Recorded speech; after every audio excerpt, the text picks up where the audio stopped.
સૂજીના ઢોકળા બનાવવાના છે. એના માટે મેં અડધો કલાક પહેલાં એક વાડકી સૂજીમાં એક વાડકી છાશ નાખીને પલાળીને ઢાંકીને મૂકી દીધું હતું. અડધો કલાકની ઉપર થઈ ગયું છે. હવે આપણે આ મિક્સરને તમે જોઈ શકો છો સરસ ફૂલી ગયું છે સૂજી. એને હલાવી દઈશું. હવે તેમાં સ્વાદ પ્રમાણે આપણે મીઠું ઉમેરી દઈશું. ચપટી હળદર નાખી દઈશું. એને મિક્સ કરી લઈશું.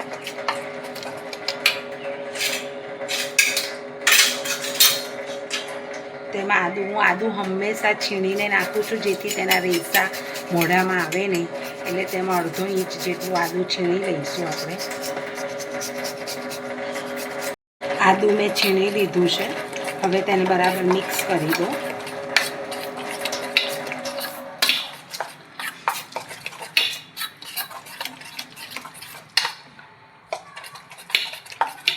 એક ચમચી જેટલું આપણે તેલ ઉમેરી દઈશું જેથી ઢોકળા આપણને સોફ્ટ લાગે.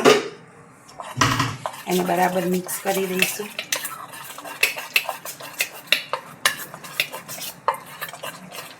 આ મિક્સ થઈ જાય એટલે આપણે એક ચમચી ઈનો ઉમેરીશું.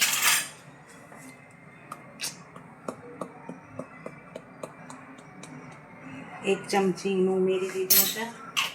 એક ચમચા ઈનોને એક્ટિવેટ કરવા માટે આપણે ઉપર થોડું પાણી રેડીશું અને હવે મિક્સરને બરાબર મિક્સ કરી લઈશું.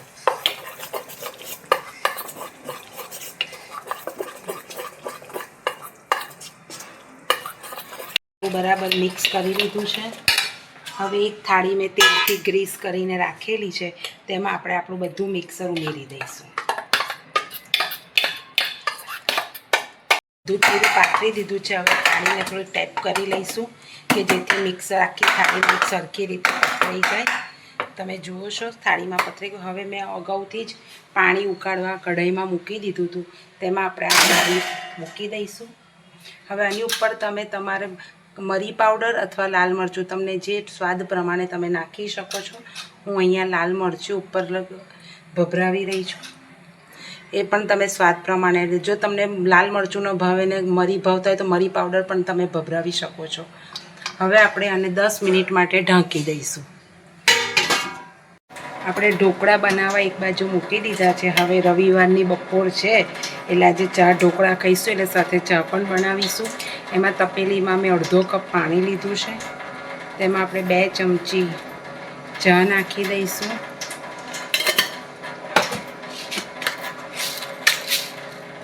અમે થોડી ગળી ચા પીએ છીએ એટલે 3 ચમચી ખાંડ નાખી દઈશું.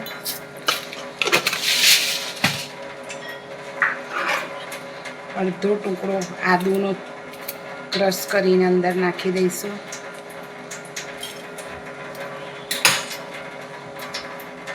પાણી આપણું ઉકળી ગયું છે. એમાં હવે 2 ઇલાયચી વાટેલી નાખી દઈશું. અમને ઇલાયચી અને આદુના ટેસ્ટવાળી ચા ભાવે છે એટલે અમે નાખીએ છીએ. હવે એક કપ જેટલું દૂધ રેડી દઈશું. હવે ચાને ઉકળવા દઈશું. ઢોકળા બની રહ્યા છે અને આ બાજુ આપણી ચા ઉકળી રહી છે. રવિવારનો આજનો બપોરનો 4 વાગ્યાનો નાસ્તો પણ થઈ ગયા છે. આપણા ઢોકળા પણ તૈયાર થઈ ગયા છે.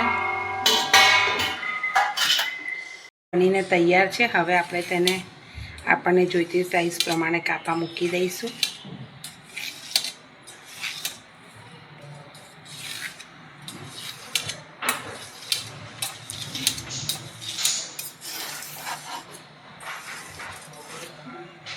તમે જોઈ શકો છો કેવા પોચા એકદમ સ્પંજી ઢોકળા તૈયાર થયા છે. આપણા દીધું છે. હવે તેમાં આપણે 1 ચમચી રાઈ, 1 ચમચી જીરું ઉમેરી દઈશું. રાઈ અને જીરું તતળી ગયા છે એટલે તેમાં આપણે લીંબુ ઉમેરી દઈશું. હવે આને આપણે આ વઘારને આપણા ઢોકળા ઉપર પાથરી દઈશું અને આપણા ઢોકળા તૈયાર. રવિવારે સાંજે મારી સાથે લાઈવ ઢોકળા અને ગરમા ગરમ ચા પીવા માટે. જય શ્રી કૃષ્ણ.